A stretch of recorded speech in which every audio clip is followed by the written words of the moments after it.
So basically 8 years అప్పుడు అమ్మకి చెప్పా ఇలా హీరో అవుదాం అనుకుంటున్నాను.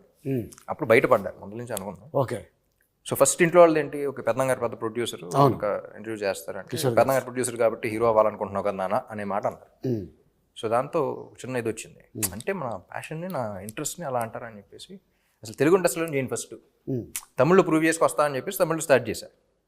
దాని తర్వాత చౌదరి గారు చూసారు షార్ట్ ఫిల్మ్కి అవార్డు వచ్చింది. అవన్నీ చూసి అప్పుడు ఆఫర్లు రావడం స్టార్ట్ అయింది. అప్పుడు ఆల్రెడీ తమిళ సినిమా ఏదో చేసి ఒప్పుకుని ఆల్మోస్ట్ చేద్దాం అనుకున్న టైంలో చెన్నై వచ్చి నేను చేస్తానన్నాను కదా అని చెప్పేసి చెన్నై వచ్చి తీసుకొచ్చారు. ఓకే. సో నేనే ప్రొడ్యూస్ చేస్తున్నాను, నేనే డైరెక్ట్ చేస్తున్నాను తీసుకొచ్చారు. అలా జరిగింది. ఆల్మోస్ట్ 20 years అయిపోయిందా ఇండస్ట్రీకి వచ్చి? 2006లో రిలీజ్ అయింది, అదే ఇంకో 2-3 years పడుతుంది. ఓకే. సో డబుల్ స్మార్ట్లో బాగా ఎంజాయ్ చేసిన సీన్ ఇది. అన్నీ అండి, ఈ క్యారెక్టర్లోకి వెళ్తేనే అసలు ఫుల్ ఎంజాయ్మెంట్ ఉంటుంది. పొద్దున్న లేవగానే ఇవాళ ఎంజాయ్ చేయాల్సిందే. లేవగానే కాదు కానీ సెట్కి వచ్చి ఇది ఉంటుంది చూసారా, వచ్చి కూర్చున్న తర్వాత పూరి గారితో ఒకసారి మాట్లాడి అసలు ఏం సీన్ ఏం చేస్తున్నాను అని నువ్వు వచ్చేస్తున్నాను. So everything about him I enjoy. పైగా కాస్ట్యూమ్ ఆ గెటప్లో వస్తే అన్న ఇంక వేరే అంటే ఇస్మార్ట్ శంకర్ వస్తానంటే ఇస్మార్ట్ శంకర్ క్యారెక్టర్ అనిపిస్తుంది. ఈ క్యారెక్టర్ ఇంటికి వెళ్ళి మళ్ళీ షూటింగ్ వస్తుంది అన్నట్టు ఉంటుంది కానీ రామ్ గారు వస్తున్నట్టు ఉండదు అక్కడ. ఆ క్యారెక్టర్ వైబల్ ఉండేది అన్నది. అండ్ మిమ్మల్ని ఒక క్వశ్చన్ అడగాలి.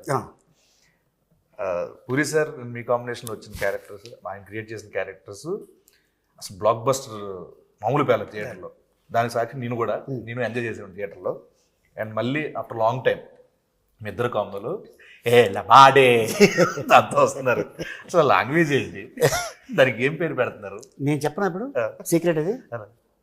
బిల్లా సినిమా చేసాం మలేషియాలో. జనరల్గా మేనేజరు అంటే మామూలుగా మనం సీనియర్ లాంటి వాడు మేనేజర్ని పెట్టుకుంటాం.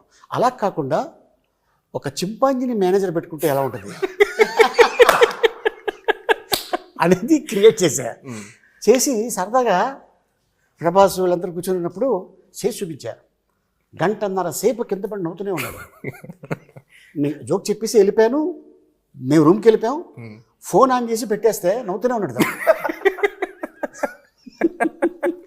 అది పూరి భయ్యకి చెప్పా, భయ్యా ఇలాగ అనుకున్నాం అంటే, భయ్యా భలే ఉంది ట్రాక్, ఇది ఎప్పుడైనా పెడదాం అని.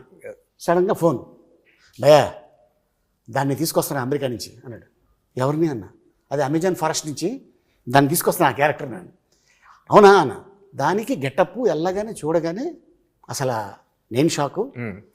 అక్కడ మన తెలుగు డైలాగ్ చెప్తుంటే ఉన్న జూనియర్ ఆర్టిస్టులు అందరూ వాళ్ళకి అర్థం కాకపోయినా ప్రతి షాట్కి క్లాప్ కొట్టేస్తున్నారు లొకేషన్లో. సో అప్పుడు పూరి జగన్ గారు ఎస్ ఈ ట్రాక్ ఇది పెట్టాలి మనం చెయ్యాలి అని తనే అక్కడ లాంగ్వేజ్ రాసి అవన్నీ నాకు చెప్పడం జరిగింది.